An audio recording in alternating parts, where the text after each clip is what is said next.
हर हर महादेव। महादेव, हमारे जीवन में कितने तरह के पाप हैं इसके बारे में गुरु जी प्रेमानंद जी ने काफ़ी अच्छी बातें कही हैं।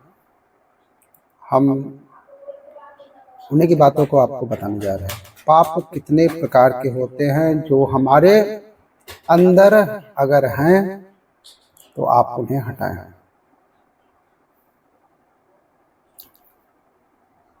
जिसके अंतःकरण में पाप है उसमें ये लक्षण पाए जाते हैं। ये 10 लक्षण जिसके अंतःकरण में हो तो अंतःकरण पापी है। इन लक्षणों का अगर अपने अंदर एक का भी स्थान हो तो नाम जप के प्रभाव से उसको हटा दो, नहीं तो वो पाप कर्म करवाता रहेगा। पहला, चोरी। किसी की भी चोरी, बहुत प्रकार की चोरी होती है। किसी और महापुरुष की बात छाप अपने ऊपर लगाकर चोरी हो गई। सिद्धांतों में किसी और महापुरुष की बात छाप अपनी लगा दी, बात अपनी लगा दी तो चोरी हो गई। जिसकी बात है उसी का नाम लेकर बोलो कि अमुक महापुरुष ने ऐसे वचन बोले हैं। अपनी छाप नहीं लगानी है, चाहे वो उनके शब्दावली हो, उन महापुरुष ने ऐसा कहा, उनका नाम लो। चोरी मत करो। चोरी दूसरे की वस्तु का, दूसरे के अस्तित्व का अपहरण करना चोरी कहलाता है। जिसमें चोरी करने का स्वभाव है, चाहे वो जो भी चोरी हो, बहुत प्रकार की चोरी होती है, वो अंतःकरण में पाप है इसलिए बर्दाश्त होता है, नहीं तो पवित्र अंतःकरण में चोरी बर्दाश्त नहीं होता। छल कपट के द्वारा, बेईमानी के द्वारा और भी अन्य वृत्तियों के द्वारा जो दूसरे से धन लिया जाता है, वस्तु ली जाती है, उसके अधिकार का छीना जाता है, ये सब चोरी के अंतर्गत आते हैं। जिसमें चोरी है वो पापी अंतःकरण है। दूसरा, हिंसा। किसी भी जीव की हत्या करना, हिंसा भी बहुत प्रकार की होती है। वाणी से किसी के हृदय को दुख पहुंचाना भी हिंसा है। शरीर से किसी को पीड़ा देना भी हिंसा है। आप खिलवाड़ में किसी जीव के साथ आप उसको बंद करके मनोरंजन कर रहे हैं और उसको प्राणों का भय लग रहा है, ये हिंसा के अंतर्गत ही आएगा। बंदर है, पक्षी है, कुत्ता है, ऐसे पशुओं को आप मनोरंजन में ही प्रताड़ित कर रहे हैं तो ये हिंसा के अंतर्गत आएगा। आप मांस खाते हैं लेकिन आप किसी जीव की हिंसा नहीं करते, पर हिंसा करने का पाप आपको लगेगा क्योंकि आप उस मांस को खाते हैं। ये जो लोग कहते हैं कि मछली में तो कोई ऐसा, भगवान ने मत्स्य अवतार धारण किया था। मत्स्य अवतार, मछली का अवतार भगवान ने धारण किया था। और जिनको ये लगता है कि अगर हम नहीं खाएंगे नहीं तो ये बढ़ जाएंगे, तो नरक भी आपके लिए भगवान ने तैयार किया है, क्योंकि आप विनाश लीला के पार्षद बनेंगे तो विनाश आपका होगा, आपकी दुर्गति होगी। ये जिम्मेवारी भगवान की है, सृष्टि का सृजन करना, पालन करना और संहार करना। अरे भाई, भगवान की सृष्टि है, सृजन करना, पालन करना, लय करना, ये भगवान के ऊपर है। आप मर्यादा से चलोगे, मनुष्य धर्म है उसका पालन करो, राक्षस धर्म को न अपनाओ। हिंसा, जिसके अंदर हिंसा है वो पापी पुरुष है, उसका अंतःकरण पाप से युक्त है। चोरी, हिंसा और पराई स्त्री से व्यभिचार करना, ये पापी पुरुष का लक्षण है। जो माताओं बहनों को देखते ही भोग दृष्टि से देखता है, गंदी दृष्टि से देखता है, जो पराये शरीरों के साथ व्यभिचार प्रवृत्ति करता है, वो पापी हृदय है, वो अंतःकरण पापमय है। व्यभिचार बहुत जोर से फैल रहा है, क्योंकि इसी से बुद्धि भ्रष्ट होगी और भजन साधन धर्म अध्यात्म इन सब से दूरी बना देगा। ये जहां काम वहां राम नहीं, जहां राम वहां काम नहीं। जैसे सूर्य और अंधेरा एक साथ नहीं रह सकता, वैसे भगवत भजन और काम एक साथ नहीं रह सकता। इसलिए जो व्यभिचार परायण हैं, पाणी ग्रहण संस्कार करके अपनी पत्नी के साथ संतान उत्पत्ति के लिए क्रिया करना धर्ममय काम भगवत स्वरूप है, उसमें पाप नहीं है। लेकिन पराई स्त्री के साथ व्यभिचार प्रवृत्ति ये महापाप है। चौथा, असत्य भाषण, झूठ बोलना, ये पापी के लक्षण है। बात बात पे जो झूठ बोलते हैं, तनिक भी तुम्हें भय नहीं लगता झूठ बोलने में? तुम्हारे सुकृत नष्ट हो रहे हैं, तुम्हारी आयु नष्ट हो रही है, क्यों झूठ बोलते हो? उचित वाणी का प्रयोग करो, सत्य बोलो। हृदय में पहले विचार करो कि जब मैं बोलने जा रहा हूं, दूसरे का अहित तो नहीं कर रहा, दूसरे के दिल को तो नहीं दुखा रहा, दूसरे का अमंगल तो नहीं होगा।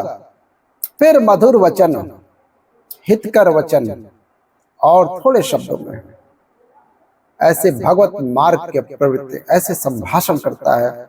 झूठ का त्याग करना चाहिए। बहुत फैला है झूठ। गोस्वामी जी ने तो लिख दिया कि झूठ ही लेना झूठ ही देना, झूठ भोजन झूठ चबेना। जिसको देखो वो झूठ पे ही चल रहा है। आओ कुछ खा लो, नहीं खा कर आए हैं, बिल्कुल नहीं खाएंगे। झूठ बोलने का एक ऐसा बात को सजा करके बोले, झूठ बोलकर निकल गए। कहां से निकल गए तुम? माया ने फंसा लिया तुमको। निकल कहां से गए? तुम्हारे पाप एकत्रित हो रहे हैं, तुमने पाप किया है, झूठ बोला। कलिकाल का इतना प्रचंड तांडव है, कोई समझ ही नहीं रहा है कि व्यभिचार पाप है, झूठ बोलना पाप है, हिंसा करना, मांस करना खाना पाप है, चोरी करना पाप है। कोई समझ नहीं रहा है। खुले मार्ग में एक महिला जा रही थी, लोग गिर गई, वो एक्सीडेंट हो गया, लोग देख रहे हैं, लोग वीडियो बना रहे हैं। ऐसा लग रहा है लोगों के आंखों का पानी मर गया है, मनुष्यत्व नहीं रहा। अरे मनुष्यत्व हो तो प्राणों की बाजी लगाकर उसकी रक्षा करना चाहिए, लेकिन आप खड़े होकर वीडियो बनाते हैं, देखते हैं, दर्शक बनते हैं। ऐसी कायरता, ऐसा पुरुषत्वहीनता आ रही है कि एक आदमी को चार आदमी मिल करके परेशान कर रहे हैं, कोई बोलने वाला नहीं है, और मनोरंजन और वीडियो बना लेंगे, उसको बचाने की चेष्टा नहीं की जाएगी। एक आदमी का एक्सीडेंट हुआ पड़ा है, आदमी कार से निकलता है, खिड़की खोली, वीडियो बनाया, चलते बने। ऐसी पशुता आती जा रही है, स्वार्थ वृत्ति आती जा रही है। क्यों? क्योंकि पाप हृदय में विराजमान है। पांचवा, चुगली करना। किसी की भी बात अगर आपको करनी है तो उसके सामने कीजिए, उसके पीठ पीछे अगर बात की है तो चुगली हो जाएगी और ये पाप है। किसी की भी बात करनी है तो उसके सामने कीजिए और उसको संबोधन कीजिए, आपने ऐसा किया, आप उसको सुधारिए, तो वो तो हितकर बात हो जाएगी। लेकिन उसके पीछे चले जाने के बाद जो उसकी बात होती है उसे चुगली कहते हैं और वो पाप होती है। प्रायः ये भी हम पाप नहीं समझते हैं। देखा गए वो उसके पीछे उसकी बात करने लगे, उसकी निंदा करने लगे, वो चुगली होती है। यही सब भजन को ना करने देते हैं, ना बढ़ाने देते हैं, ना पचाने देते हैं। यही पाप प्रवृत्तियां हैं जिनको हम सावधानी से त्याग नहीं पाते हैं। ये हमारे भजन को छीड़ करती रहती है। छठवां, पराये अधिकार को अपने में लेने की चेष्टा। किसी की जमीन, किसी की वस्तु, किसी की बहुत चालबाजियां। क्या करोगे? मर जाओगे। ये सब बांध कर ले जाओगे, खोपड़ी में बांध कर ले जाओगे, खोपड़ी भी यही तोड़ दी जाएगी। एक कपाल क्रिया होती है।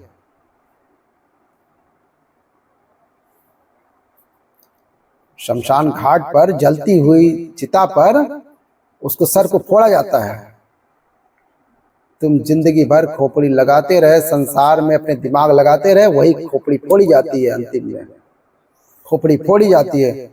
जैसे मंदिर में खेती लगी है, जमीन लगी है, उसका अन्न धन उसका स्वयं अपने प्रयोग में कर रहे हो, बुजुर्गों ने लगा लिया है, उसका अधिकार आप अपने में ले लिया। ये सब पाप के लक्षण हैं।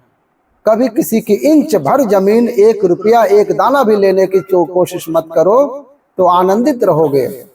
लेकिन बस किसी तरह माया का ऐसा क्षेत्र बढ़ा हुआ है, बस किसी भी तरह अहंकार की बढ़ाई हो रही है। 7वां, पराया अनिष्ट चिंतन। अनिष्ट चिंतन, कुछ लोगों का स्वभाव होता है, जो मैं चीज पसंद करूंगा उसके लिए चाहे मैं मर जाऊंगा लेकिन दूसरे को देने नहीं दूंगा। ऐसे कई स्वभाव हमने देखे हैं व्यक्ति में। मेरी 1 आंख फूटे ठीक है, लेकिन पड़ोसी की 2 आंख फूटे चलेगा। मेरी 1 फूट जाए लेकिन पड़ोसी की 2 फूटे चलेगा। मतलब बहुत तरह से हम दूसरे का अनिष्ट सोचते रहते हैं। धन्य है उनका जीवन जिनके जीवन में किसी का अनिष्ट सोचने की बात नहीं हो। प्रायः अनिष्ट, पड़ोसी से पड़ोसी के दुकान, सामने दुकान है, ऐसे वो आसपास की, वो अगर मर जाए, उसका अगर अनिष्ट हो जाए तो मैं खुशी हो जाऊं, मैं सुखी हो जाऊं, ऐसा चिंतन ये पाप का लक्षण है। ये पापी अंतःकरण का लक्षण है। 8वां, बोलने में अश्लीलता, अश्लील भाषा, गंदी भाषा। जब देखो तब गंदी बातें करते रहना, गिरी गिरी बातें करना, नीच बातें करना। अरे बात करनी है तो सच्चिदानंद भगवान की करो, सिद्धांत की करो, गीता भागवत की करो, हितकर बात करो। अश्लील गंदी बातें क्यों बोलते हो? पापी पुरुष का लक्षण होता है अश्लील संभाषण करना। पूज्य बाबा ने कहा है, यदि नाम जप करता है, अश्लील भाषण करता है, तो नाम जप का कोई प्रभाव नहीं होता। और 9वां, असंबद्ध प्रलाप, बेमतलब का बोलने का स्वभाव। ऐसे लोग पाप हृदय होते हैं, इसलिए ऐसे बोलते रहते हैं। असंबद्ध प्रलाप। और 10वां, अभिमान। मैं ये मैं जब निष्पाप हो जाओगे, अभिमान भगवान के चरणों में समर्पित हो जाएगा। चोरी, हिंसा, व्यभिचार, झूठ, चुगली, परधन की इच्छा, पराया अनिष्ट चिंतन और अश्लील भाषण, असंबद्ध प्रलाप और दयाभिमान, ये 10 लक्षण पापी में पाए जाते हैं। अगर इसमें से एक भी है आपके पास है तो इसे हटा देना चाहिए, न वरना भजन में बाधा पहुंच जाएगी। कैसी लगी बात? ये सब हमारे गुरुदेव प्रेमानंद जी के पापी के 10 लक्षण बताए गए हैं। कैसी लगी ये कथा? अच्छी लगे तो प्यारा सा लाइक कीजिएगा और हमारे चैनल को सब्सक्राइब करके बेल आइकन दबा दीजिएगा। हर हर महादेव।